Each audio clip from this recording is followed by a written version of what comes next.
आज हम वो एमसीक्यू के बारे में डिस्कशन करने वाले हैं जैसे एमसीक्यू आपके आने वाले एग्जाम में पूछ सकता है, डैम श्योर। हमने जो स्क्रूटिनी की, जो हमने चेक किया, जो हमने वेरीफाई किया, तो हमें ये पता चला कि सर प्रीवियस ईयर के जो क्वेश्चन पेपर होते हैं वैसे ही एमसीक्यू आने वाले टाइम पूछने वाले हैं। फर्क सिर्फ इतना होगा, जहां अमाउंट 10,000 था 15,000 कर देंगे। जो चीज ये लोग एमसीक्यू में पूछ रहे थे वो चीज ये लोग एग्री डिसएग्री पूछ देंगे। फर्क इतना होगा। और मैं इतनी गारंटी से बोल सकता हूं कि जो हम ऑब्जेक्ट के लिए 3 वीडियो देने वाले हैं, मोस्ट इंपॉर्टेंट वाले, ये 3 वीडियो प्लस हमारे दिए हुए प्रैक्टिकल क्वेश्चन का जो इंपॉर्टेंट क्वेश्चन है, हर चैप्टर से 4 क्वेश्चन, जिस बच्चे ने इतना पूरा कर लिया उसका 80 मार्क का पेपर काफी शानदार जाने वाला, और 80 आउट ऑफ 80 की पूरी पॉसिबिलिटी होगी। तो चलिए फिर शुरू करते हैं हमारे ऑब्जेक्टिव का फर्स्ट इंपॉर्टेंट वीडियो, जो हम करने वाले हैं मार्च 2024 के क्वेश्चन पेपर में से। अब देखो, ऑब्जेक्टिव मतलब क्या sir? MCQ, true false, agree disagree, बहुत कुछ होता है। तो उसमें से कुछ कंटेंट हम आज कवर करेंगे, कुछ अगले वीडियो में, फिर कुछ नेक्स्ट वीडियो में।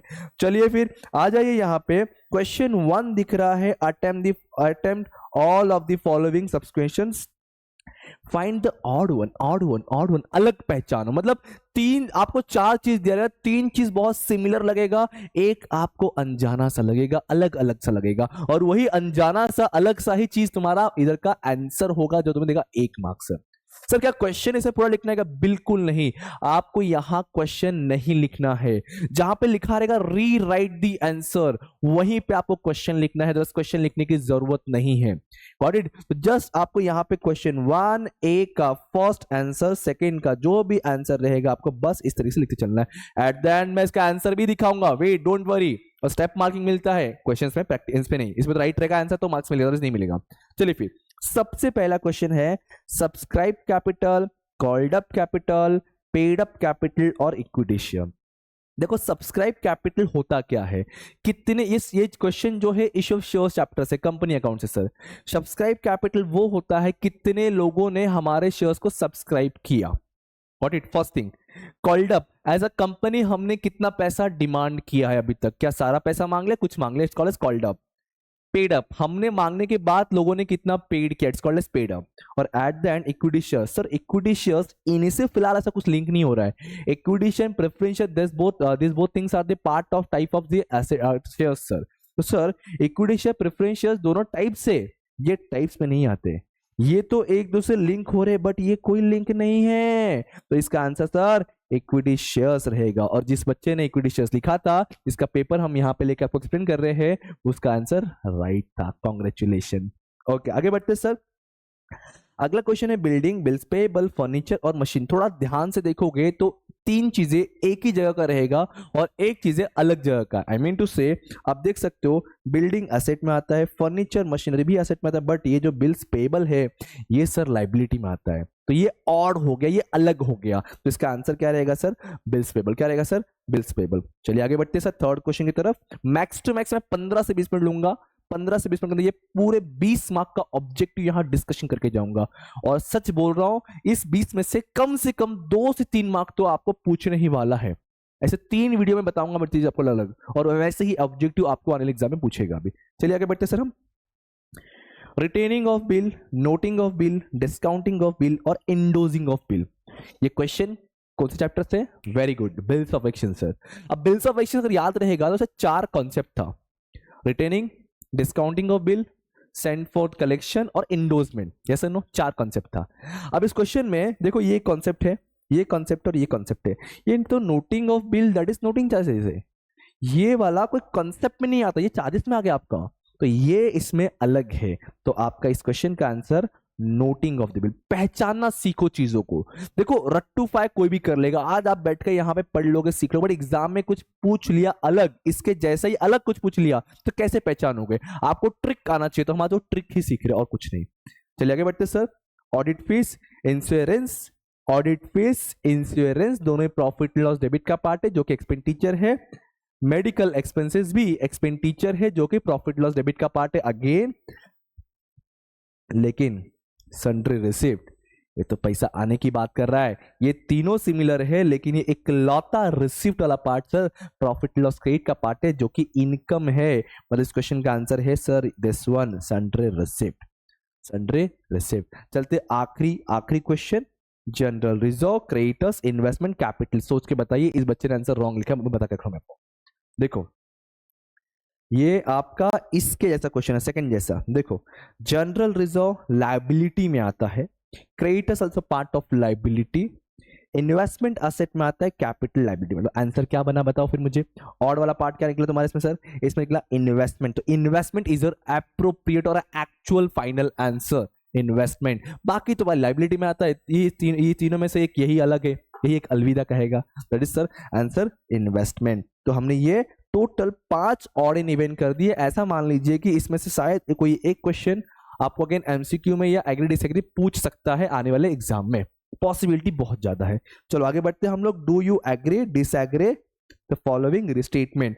बच्चे पूछते हैं सर क्या हमें रीजन लिखना पड़ेगा? अरे नहीं बाबा, वहां लिखा नहीं रीजन, सिर्फ एग्री डिसएग्री। सर क्या क्वेश्चन लिखना पड़ेगा? नहीं रे बाबा, नॉट रिक्वायर्ड। क्या लिखा है? क्या रीराइट? नहीं लिखा है, तो आपको क्वेश्चन नहीं लिखना है।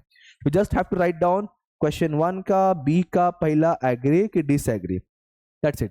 This statement is agree, disagree, कुछ ऐसा कुछ नहीं होता है, डायरेक्टली एग्री डिसएग्री दे सकते हो। आंसर दिखाऊंगा, वेट करना चाहिए तो आपको दिखाया था। देखो ये देखो, ये जो हमने ऑड इवन किया, ठीक है, एग्री डिसएग्री में कुछ आपको लिखना नहीं है। चलो आते क्वेश्चन में। पहला है not for profit concern do not prepare balance sheet. पहला ही क्वेश्चन हमारा एनपीओ चैप्टर से सर, एनपीओ चैप्टर से। ये क्या बोलना चाह रहा है कि एनपीओ जो है बैलेंस शीट नहीं बनाता। रे मूर्ख है क्या? मूर्ख है भाई, एनपीओ में 2 ही चीज बनता है, उसमें से तो एक को मना कर रहा है। एनपीओ में सर हमें मालूम है एक इनकम स्टेटमेंट बनता है और एक बैलेंस शीट बनता है सर, और ये बोलता है कि नहीं बनता। तो बताओ एग्री डिसएग्री? तो सर ये डिसएग्री है और आपको पूरा लिखना है। फिलहाल मैं समझाने के लिए आपको एक में लिख के दे रहा हूं, बाकी ध्यान रखना एग्जाम में डी ए ये लिख के नहीं आने का, मार्क्स नहीं मिलेगा। फुल फॉर्म लिखने का डिसएग्री। अगर स्पेलिंग भूल गया तो कॉपी करने का यहीं पे दिया होता है, ठीक है। चलिए अगला sir, current account always show a debit balance. Current account always show a debit balance. Sir देखो ये हमारा कैपिटल अकाउंट होता है, समझाने के लिए कैपिटल अकाउंट होता है जिसका हम बीडी यहाँ पे करते हैं, बराबर, जिसका हम बीडी यहाँ पे करते हैं, बराबर। और करंट अकाउंट यहाँ भी हो सकता है बैलेंस और यहाँ भी हो सकता है, मतलब डेबिट बैलेंस भी हो सकता है, क्रेडिट बैलेंस भी हो सकता है। कैपिटल में ऐसा नहीं होता, बट करंट में सर डेबिट क्रेडिट दोनों पॉसिबिलिटी है। तो यस ये बोल रहा है, ओनली बोल दिया ना, ऑलवेज बोल दिया है, तो ऑलवेज ऐसा नहीं जरूरी है भाई। Debit debit balance credit balance दोनों पॉसिबिलिटी है, तो ये डिसएग्री है। मैं डी और ए फिलहाल आपको समझाएंगे, लिखने जा रहा हूं, लेकिन आप लोग फुल फॉर्म लिख के आओगे। चलो आगे। अ bills of exchange is a conditional order. भाई अनकंडीशनल ऑर्डर होना चाहिए, अनकंडीशनल। बिल्स ऑफ एक्सचेंज का फीचर्स में ही पहला पॉइंट था हमारे नोट्स में, पहले पॉइंट जो था अनकंडीशनल होना चाहिए, तो अगेन ये डिसएग्री रहेगा। तो फर्स्ट सेकंड थर्ड भी डिसएग्री ही है सर। फोर्थ वन कभी बच्चे सर क्या हम सब में डिसएग्री लिख कर आए? भाई तुम्हारी किस्मत के ऊपर है, अभी अगर तुमको नहीं आ रहा है तो तुम्हारी किस्मत के ऊपर है, बट छोड़ के तो मत, एटलीस्ट कुछ तो लिख कर आओ, क्या पता किस्मत अच्छी हो, मार्क्स मिल जाए। ओके चल आगे बढ़ते sir. Retaining partner is entitled to share in reserve fund and accumulated profit. हाँ बोला जो पार्टनर रिटायर होके जा रहा है, रिटायरमेंट चैप्टर से, जो पार्टनर रिटायर होके जा रहा है क्या उसको हक है रिजर्व फंड और एक्यूमुलेट प्रॉफिट में हिस्सेदारी का? डेफिनेटली है, उसने काम किया उतना, जो भी रीजन रहेगा, बट काम तो किया है तो उसको प्रॉफिट मिलने की रिस्पॉन्सिबिलिटी अधिकार है सर। तो यस सर ये एग्री कहलाएगा, एग्री, ये रिटायरमेंट चैप्टर से, ठीक है। ऑन डिसोल्यूशन कैश और bank account is close automatically. Definitely आपके पास जितना पैसा था उस पैसे से आप लाइबिलिटीज पे करते हो, असेट बेच के पैसा लाते हो, तो ये सब करते करते एट द एंड डिसोल्यूशन में कैश एंड बैंक को ऑटोमेटिकली टैली हो जाता है। उसको क्लोज करना होता है जब पार्टनर्स कैपिटल से यहाँ वहां से पैसा आता है, तो ऑटोमेटिकली एट द एंड आपका कैश बैंक टैली होना ही चाहिए, तब जाके हमारा आंसर राइट होता है। तो yes answer is true, that is agree. True, हाँ एक और बात, बच्चे ट्रू फॉल्स लिख के आते एग्री डिसएग्री में नहीं चलेगा भाई। तुमको मालूम है कि एग्री और ट्रू का मतलब चलो बहुत कुछ सिमिलरिटीज है, बहुत लगता है सिमिलर है, बट ऐसा करना नहीं है। अगर उन्होंने एग्री डिसएग्री पूछा है तो एग्री डिसएग्री लिखो, ट्रू फॉल्स पूछा तो ट्रू फॉल्स ही लिखो, जो पूछा वो लिखते, अपना एक्स्ट्रा दिमाग नहीं लगाने का। That's it. चलो तो हमने ये एग्री डिसएग्री भी कर दिया। Come on, very good student, हमने 10 मार्क का चीजें यहाँ कवर कर लिया। अगर ऐसी क्वेश्चन तो पप्पी देने का मन होना चाहिए आपको इस क्वेश्चन को, मुझे नहीं। चलो आगे बढ़ते हैं सर। सी में आते हैं sir. Select the most appropriate alternative from those given below and rewrite the sentence. Rewrite the sentence, rewrite the sentence. यहां आपको क्वेश्चन प्लस आंसर लिखना पड़ेगा, क्वेश्चन आंसर दोनों लिखना है। आंसर का क्वेश्चन लिखना है क्योंकि यहाँ पे रीराइट वर्ड है सर। वेरी गुड, चलो आगे बढ़ते। In case of dissolution, in case of dissolution asset liability हम कौन से अकाउंट में ट्रांसफर करें, इसके लिए कुछ अलग से पढ़ने की जरूरत नहीं पड़नी चाहिए। अगर आपने डिसोल्यूशन के हमारे दिए हुए 4 क्वेश्चंस किए होंगे तो डेफिनेटली इसमें आपने सीखा रहेगा, समझा रहेगा कि हम जब डिसोल्यूशन करते हैं तो उस टाइम पे सारे asset and liability that is outside liabilities को हम रियलाइजेशन अकाउंट में ट्रांसफर करते हैं। यस और नो, कहां ट्रांसफर करते हैं? Realisation account. इसमें आंसर है C1, फर्स्ट का आंसर रहेगा C1 sir, realisation. Is that clear? Is that clear? तो कुछ एक्स्ट्रा नहीं पढ़ना, जो हमने बेसिक क्वेश्चन, मैंने इसलिए कहा था कि पहले प्रैक्टिकल क्वेश्चन को उसके बाद आप ऑब्जेक्टिव पे आओ तो आपके लिए हेल्पफुल होगा। देखो, in the absence of agreement interest on loan advance, भाई ये हमारे चैप्टर नंबर 1 में ही था, थ्योरी में था, और हमने थ्योरी जब पढ़ा था तो हमें 6% था। कितना परसेंट? 6% था sir. Agreement interest on loan advance bye partner, ध्यान रखना लोन एडवांस बाय पार्टनर होगा तो 6% है, याद रखना, भूलना नहीं, ये एग्जाम में पूछ सकता है। If an asset is taken over by the partner dash account is debited, बोल रहा है अगर एसेट पार्टनर लेकर गया तो हम कौन से अकाउंट को डेबिट करेंगे? स्ट्रेट फॉरवर्ड क्वेश्चन है sir. Partner is a receiver of asset तो partner will be debited. Yes और नो? पार्टनर्स कैपिटल क्या होगा? डेबिटेड होगा क्योंकि पार्टनर इज अ रिसीवर। तो यस ऐसा कुछ है, हाँ जी है ना, कैपिटल पार्टनर मतलब पार्टनर कैपिटल सर। थर्ड का B1। आगे बढ़ते। The balance of capital account of retired partner, partner ऊपर नहीं गया, इधर ही है, छोड़ के जा रहा है, क्योंकि ऊपर गया तो लीगल आयर आता है ना, रिप्रेजेंटेटिव आता है, एग्जीक्यूटर अकाउंट आता है, लेकिन ये इधर ही है, इधर ही है और पार्टनरशिप छोड़ के जा रहा है। तो बचा अमाउंट कौन से अकाउंट में ट्रांसफर होगा अगर पेड नहीं हुआ तो? अगर पे नहीं हुआ definitely loan sir. Yes sir no? अगर पार्टनर रिटायरिंग चैप्टर है और पार्टनर मरा नहीं है, रिटायर हुआ है, तो उसका बचा अमाउंट लोन में जाता है, और डेथ होगा तो एग्जीक्यूटर लोन में जाता है। Yes sir no? क्योंकि एग्जीक्यूटर लोन क्यों? क्योंकि ऊपर से तो नीचे आएगा नहीं पैसा मांगने के लिए मरने के बाद, उसका एग्जीक्यूटिव पर्सन आएगा, वो डेथ में होता है, ये रिटायरमेंट है, ध्यान रखना। आगे सर, इनकम एक्सपेंडिचर अकाउंट कौन सा रूल फॉलो करता है? जैसे प्रॉफिट एंड लॉस अकाउंट आपका, प्रॉफिट एंड लॉस अकाउंट आपका नॉमिनल फॉलो करता है, वैसे ही income expenditure profit and loss जैसा होता है, इसलिए ये भी तुम्हारा नॉमिनल ही फॉलो करता है। फिफ्थ का सर D1 नॉमिनल। तो बॉस हमने 15 मार्क का ऑब्जेक्टिव कवर किया, और ऐसे क्वेश्चन है तो छोड़ के मत आना यार, कुछ तो लिख के आना, अगर नहीं आया तो भी लिख के आना। अपना दिमाग, दूसरे दिमाग जहां से जो यूज करो करो, बट लिख कर आओ, छोड़ कर मत आओ।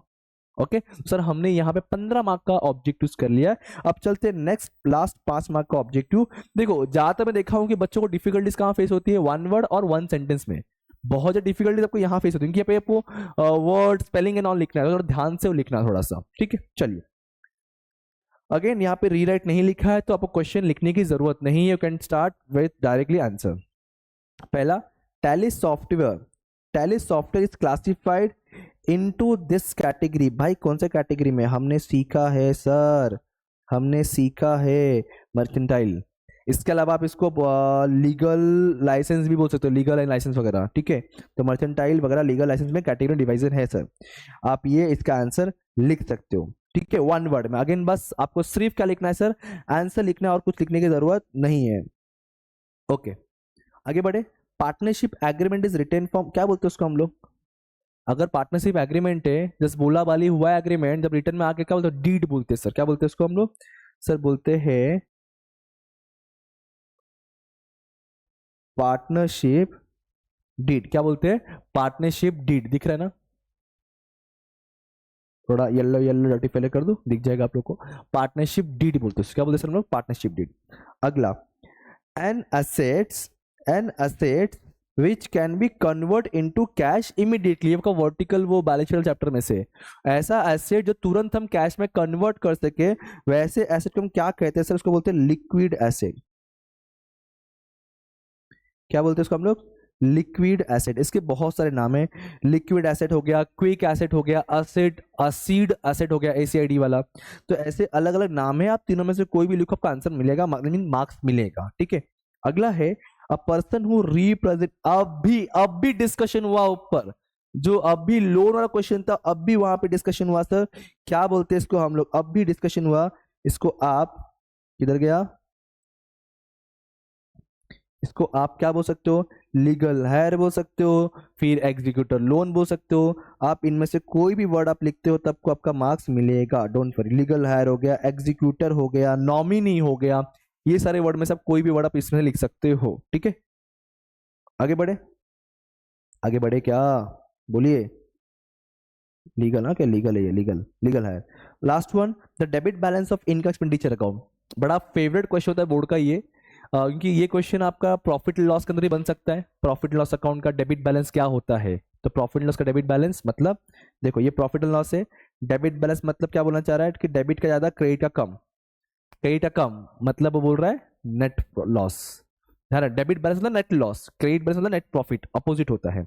तो वैसे यहाँ बोल रहा है वो डेबिट बैलेंस, देखो डेबिट बैलेंस, डेबिट ज्यादा और ये कम, तो बताओ सरप्लस की डेफिसिट, क्योंकि इनकम एक्सपेंडिचर दो ही चीज होता है सर, या तो सरप्लस या डेफिसिट। इसका आंसर रहेगा सर डेफिसिट, क्योंकि बोला है डेबिट बैलेंस मतलब आपका डेबिट साइड अमाउंट ज्यादा है, एक्सपेंडिचर ज्यादा है, तो क्या कहेंगे उसको हम डेफिसिट कहेंगे। तो इस तरीके से हमने हमारा टोटल 20 मार्क का ऑब्जेक्टिव कवर किया जो आपके मार्च 2024 में पूछा था, और ऐसे ही कुछ ऑब्जेक्टिव आपके आने वाले एग्जाम पूछने वाले। हम ऐसे ही और 2 वीडियो लाने वाले आपके लिए, बस तब तक हम सारे साथ बने रहिए, पढ़ते रहिए, पांडा से याद करते रहिए। Thank you so much, bye bye, जय हिंद दोस्तों।